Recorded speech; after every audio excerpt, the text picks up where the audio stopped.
Episode 4, Trenches of Terror, World War I. Welcome to Pete's World of Poisonous Plants. You're watching Battlefield Medicine, the real angels of war. This series honors the nurses who walked into the carnage of war, armed not with rifles, but with compassion, courage, and often poison. By 1914, war had changed forever.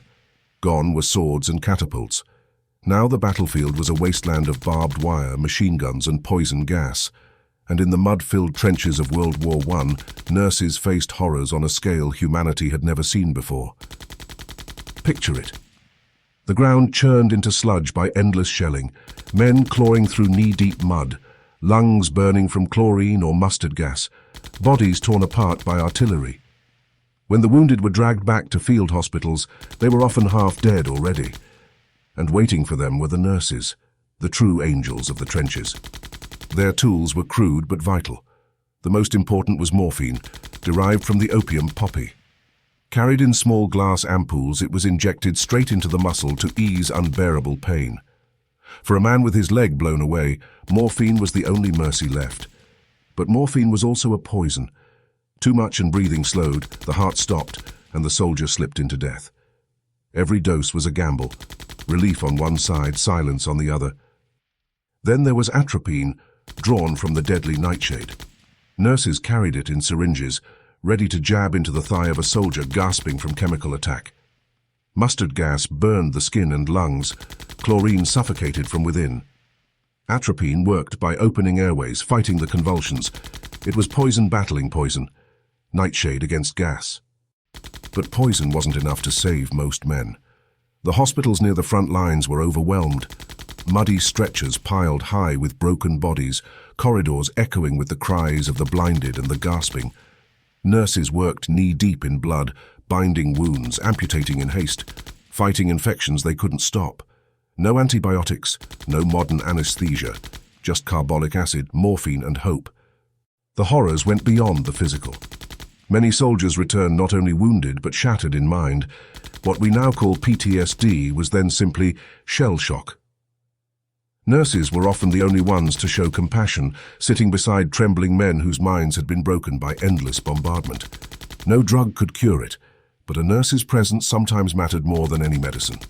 The courage of these women was staggering. Field hospitals were not safe havens.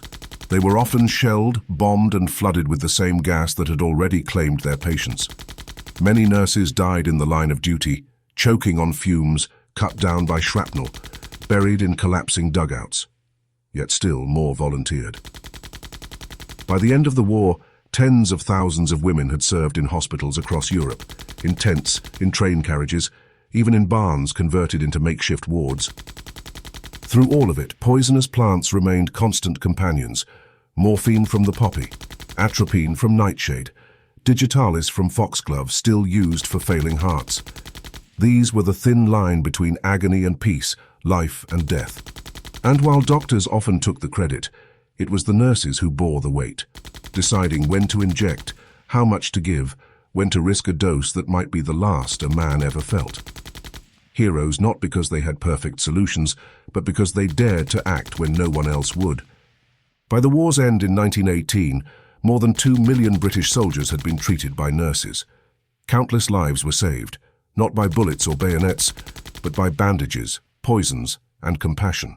So when we picture the First World War, don't just think of mud, trenches, and generals with maps. Think of the nurses in white aprons, hands stained red, clutching syringes of morphine and atropine, bringing mercy in hell. This has been Episode 4 of Battlefield Medicine, the real angels of war. In our next chapter, we'll move into the Second World War, where nurses faced bombs, bullets, malaria, and chemical weapons, armed with quinine bark, atropine kits, and courage without end. If you found this glimpse into history's darker corners worth your time, give the video a like, and don't forget to subscribe to Pete's World of Poisonous Plants. And remember, just because it grows in the ground doesn't mean it won't put you under it.